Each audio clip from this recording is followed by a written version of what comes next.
on number 5. We did it! Like almost everything we wanted. Welcome to number 5 of our things to do on our full day tour of San Antonio, the Go Rio River Cruise. We decided to enjoy the river walk by doing the river cruise.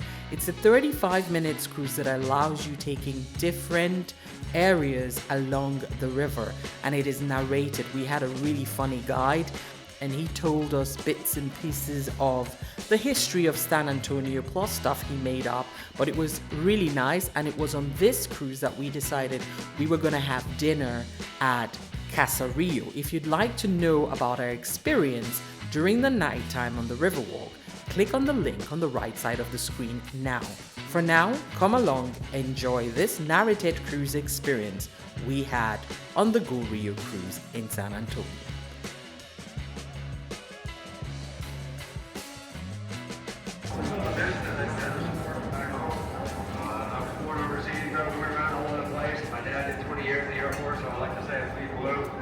I remember those times where Dad wasn't around, Mom had to do double duty. So thank you to the families and all of our other veterans that may be on board. For civilians that may not know, the Alamo City here is known. So we are on number 5. We did it!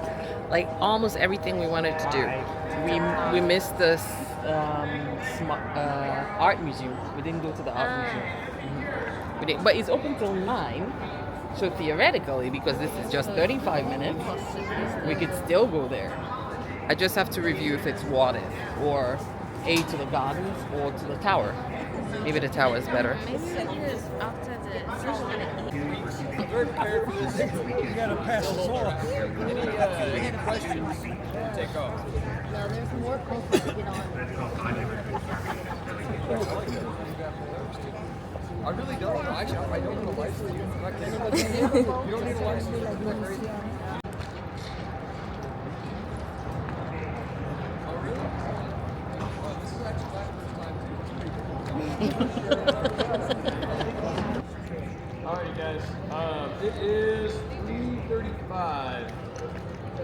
On the bridge, and then the boat kept going, and then when I came to, everybody was just gone except for these guys, you know. So glad they made it out alive. It's a close call, pretty touch and go, but yeah, whatever you need, let me know, guys. If you all have any questions, really, please feel free to ask. I guarantee I can answer any question y'all throw at me or your money back. So go crazy.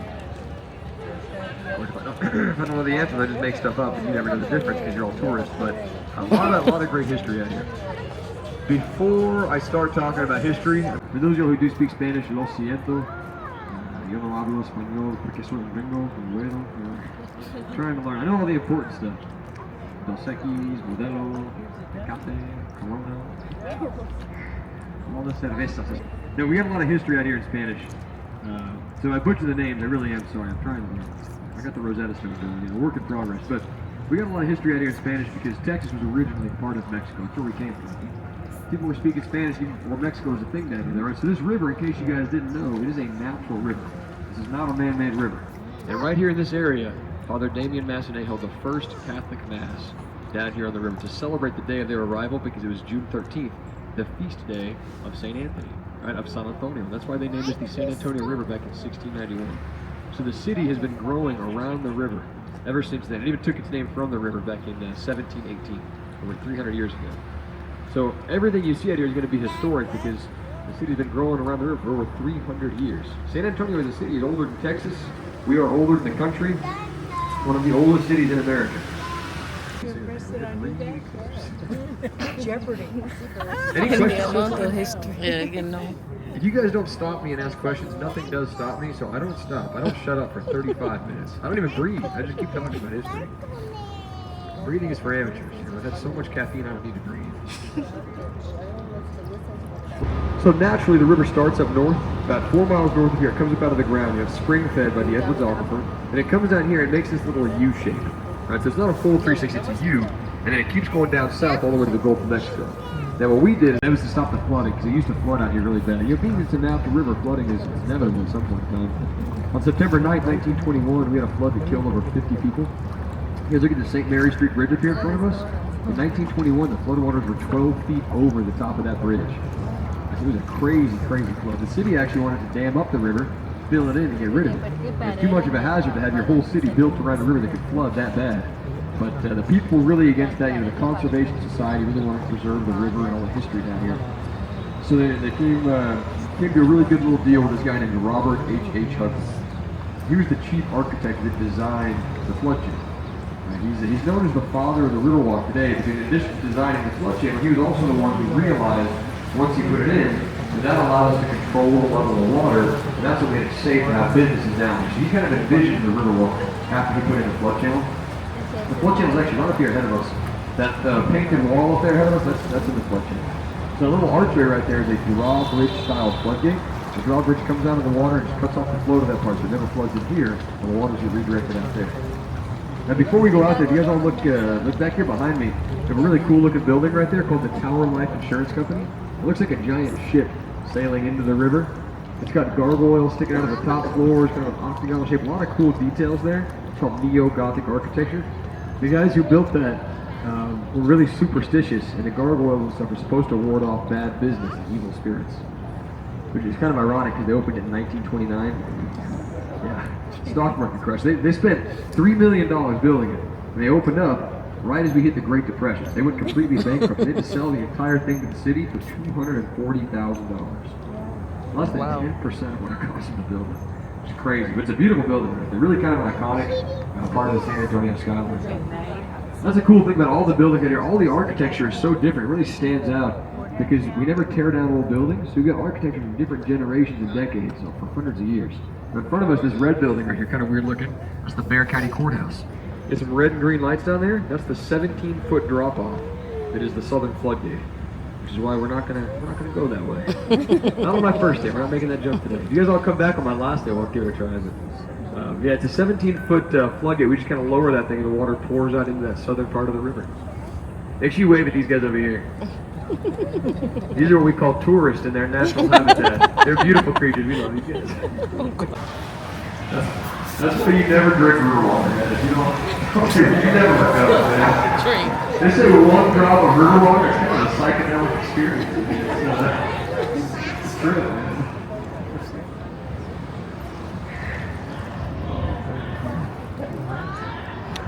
Did we pass here?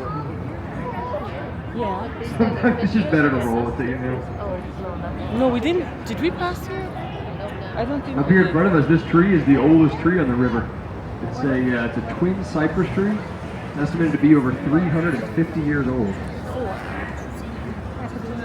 Over here on my right hand side, you guys are fishing. You guys catch any of this? Did you really? That's pretty cool. Three what? Fish or cell phones? No, that's pretty cool. That's awesome. One chair. It is a natural, so we do have fish out here. We got fish, we got turtles, we got snakes and ducks. A lot of cell phones. We got some really pretty fish because we have a lot of perch, we got bass, tilapia, catfish. We have these long-eared sunfish, really pretty fish. No, we didn't. And we're going back into the I don't natural remember here. horseshoe bend. Because I don't remember this bar. Uplands, it really looks interesting with the lamps and everything. You backing up? Yeah, you're clear. Thank you. Yes, sir. This is my boss here. Everybody smile and wave, act like they're having a good time. Tell them about the choir performance back there. The lady, she's singing good today.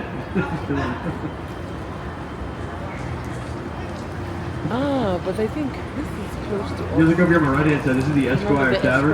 This is the oldest tavern on the river. That's one of the oldest freestanding bars in all of Texas. It opened up officially as a tavern on December 5th, 1933, the exact same day that we lifted the law of prohibition. So the moment that alcohol became legal in America, they opened their doors with a fully stocked bar. Nobody asked any questions then, where all that liquor came from so fast. But for years before that, all throughout Prohibition, that was the Esquire barber shop. People used to go in there for hours, and come back out, and they'd still eat haircut. Always feeling really good, and I was having a good time. This is Over here on my right-hand side, you have another one of our ticketing locations, which means that these guys in this line really wish they were on the boat. But they're not, and you are. So I want you to smile and wave, really rub it in. It's awesome being on the boat, man. Say, wow, this sure is great. I tell you, being on the boat is the coolest thing ever. Waiting in line is the pool people. This is the same thing you're doing. Just start there and over Oh, here. we did it past The here. Aztec Theater. Do you see that? Used to be a really popular silent movie theater up there in 1926. It's no longer a silent theater. Sound has been invented. It's really popular with all the kids these days. So we got a lot of live music going on in there. Oh, really? A lot of big names. We had Willie Nelson play in there. Snoop Dogg. Oh. Chanel performed in there. A lot of cool people. He made up. This is You guys the. know the idol singer Selena Quintanilla from Corpus Christi. She got engaged on that bridge in 1992. That's her first Spanish close to it. This thing got really famous because they actually came back out here in 1997. That's where they shot that scene for the movie Selena, starring the young Jennifer Lopez. That was J-Lo's first big role in the movie. That was her breakout role. She played Selena. Sat right here on this bridge, man. Jenny from the block. That's what I'm saying, man. It's like sacred ground to us.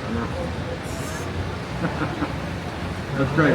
She parked her most valuable asset there in 1997. You can go up there and you can see them fill those shoes, so to speak. Very important to us, don't you? This is the Mexican place we went by. Looks like that person over there. Maybe it actually. Looks like you guys have. This is a really easy boat. You get way more parts than you. I don't think they do Say again? So if it's on purpose, the police will give you a ticket. It's a fine for swimming in this river. I want to say, I think it's a $600 fine.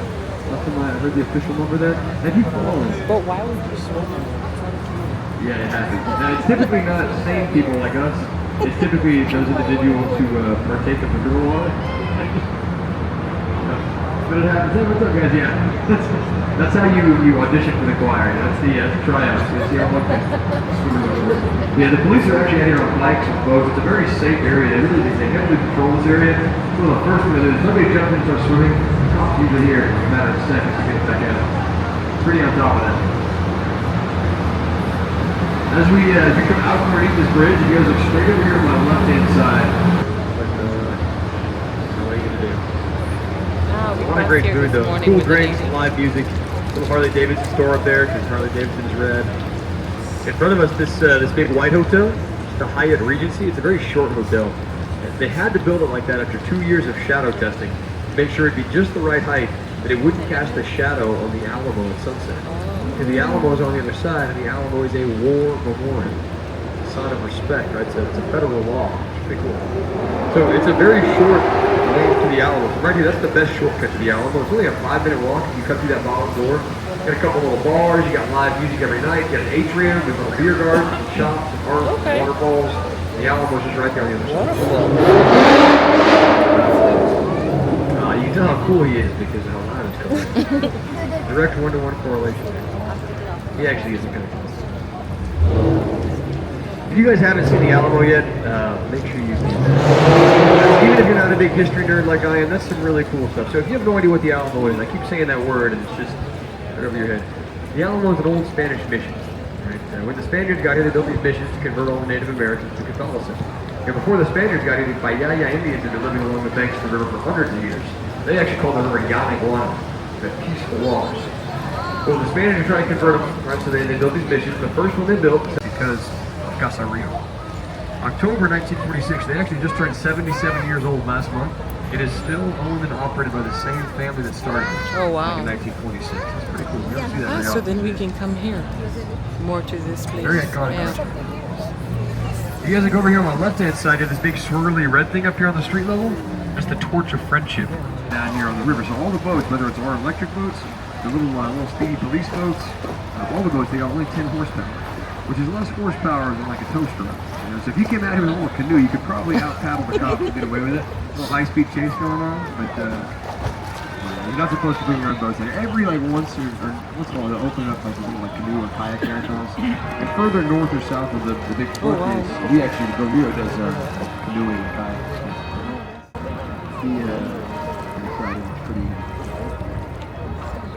This statue here on my left-hand side is the newest piece of art down here on the river. It's called the Stargazer. It got put in earlier this year. It's a giant, naked Aztec lady looking up at the stars through a star that she's holding. The Aztecs are really big astronomers. The whole thing is made out of this volcanic stone that we imported from Mexico last year. Except for the star. The star is made on marble. Actually, if you look up there at the top, He was the very first Mexican American to be elected to the House of Representatives. Served for 37 years, so really influential guy here in San Antonio. Kind of helped to shape the river and the city to what we've become today. Really nice area. I think it's all man-made back here. It's a little bit newer, not as old and historic as the rest of the river, so kind of more contemporary in the style of the art and the architecture. We're at the Grand Hyatt here on my left side.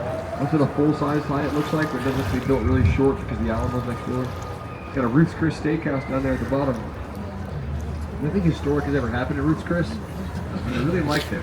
And I'm hoping that if I send them enough business, they'll start giving me a discount. They haven't yet, but you guys can be the ones to make it happen. Yeah, right. Now, it is a dead end in front of us, and we're supposed to go up there underneath that glass bridge and do a little turnaround. However, there's nothing really cool to look at on the glass bridge. So instead, I'm going to turn around right here, where it's extremely narrow and difficult to turn around, because we got some cool stuff here. On my right-hand side of this really cool floor-to-ceiling piece of art, very abstract and contemporary. My favorite piece of art is actually over here on my left side. On top of the Lila Cockerel Theater, we have this really unique little mosaic up here. I say little, it's huge. It's a mosaic because it's constructed of over 400,000 little 1-inch by 1-inch stone tiles. Every stone tile up there is a natural stone and a natural stone color, except for the blue. And it still looks as vibrant and fresh and colorful today as when they put it up, because that natural stone doesn't fade or get bleached by the sun, or it doesn't fade with time. It's a really cool way to do art right there. Now, if that wasn't enough to impress you, that extremely smooth boat maneuvering right there should have done it. Yeah, man. Not bad. We didn't even touch the walls. Oh my God. It's so Some wide. captains would argue it's impossible to do this. It is so wide. mosaic is done by a Mexican artist named Alamo, and he is the founder of one of the best We're through New Year's too, so the whole holiday season is just beautiful out here. It's really busy for sure. It's one of our busiest times of the whole year.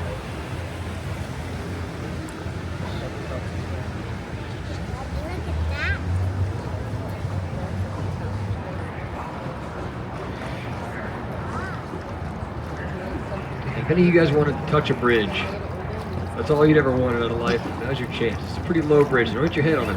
Feel pretty touchy. It'll be an experience you'll never forget. It feels like the bottom side of concrete. Wow.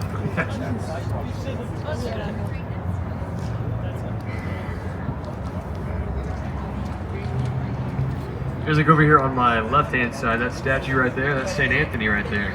Hooters, Margaritaville, Hooters, Dave & Buster's, Legoland, Aquarium, 4 IMAX movie theaters, a dinosaur exhibit on the second floor, rope lobster course on the top floor. Got a Hooters. It's got 1.2 million square feet of shopping. You got a Dallas Cowboys Pro Store up here on the left-hand side of that second floor. No one's ever been in this, but maybe someday. Alright, giant Christmas tree out here. If you guys have never been to Missouri, you probably regret it.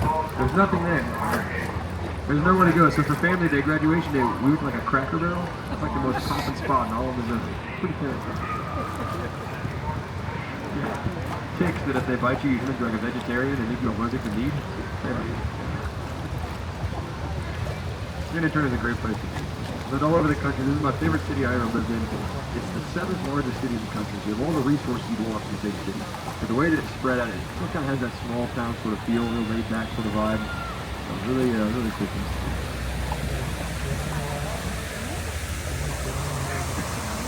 You guys look over here on my left-hand side. You got this big white hotel on the left. That is the Hilton Palacio del Rio, which means Hilton Palacio del Rio. I think you got the word. The Hilton was built back in 1968 for the World's Fair. The World's Fair was a really big deal for us. That's really what put San Antonio on the map as a world-class kind of tourist destination. We had so many tourists coming out here, there weren't enough hotels to hold everybody for the World's Fair. They had booked up and sold out every hotel in the area years in advance. These guys hadn't even started construction, and they had already sold out every single room, right? They booked up 485 rooms to a hotel that didn't exist yet. It was good for business, man. They were making money. But it was bad because they only had 1 year till the fair was going to be here, so they only had 1 year to build that hotel. Now, a year to build a hotel that size by today's standards, that's pushing it. That's pretty crazy. A year to do that back in 1968 was unheard of. Nothing that big had ever been built in a year, anywhere in the world. Everybody said it was impossible. They couldn't even find a contractor to do the job. They met this kid named H.B. Zachary. He was fresh out of school in Texas A&M. He said he could do it in a lifetime. He was so confident he had all of his men to take the weekends off. Nobody's going to work weekends. He even gave his money back to his team. He didn't finish his time, the whole thing's being free. The year the city of San Antonio, that was the year the World's Fair came to town. It was called Hemisphere. Hemisphere brought over 6 million people to the city to be part of all the fun. And there was a need for people. It would be super Australian. But if you look at the hotel we're talking about, right at the end of the Hilton here, they built the first 4 floors like a regular building. Every room above the 4th floor is a little cube-shaped unit, little boxes. They were all built in a warehouse 8 miles south of here on the assembly. They're pumping these things out really quick, man. The rooms were coming off the line with the paintings already hung on the walls. And they had Bibles in the nightstand, sheets on the beds. I mean, they were check-in ready 8 miles away. They drove them up here on these big flatbed trucks, took a giant crane, and they stacked them right on top of each other. A huge set of Legos. Finished the entire hotel in a world record-breaking 9 months. Only worked a single weekend. Just to flex on the haters that it couldn't be done. 9 months, 202 working days. Pretty insane. But on that note, guys, I hate to say it, we have now come around to the hardest part of the tour. Probably the hardest thing that I've ever had to do in my entire life. The part where it's got to end. And that's tough, guys. You think about it, really, we laughed out here. We cried. You We did. bonded today. I'll never forget you guys.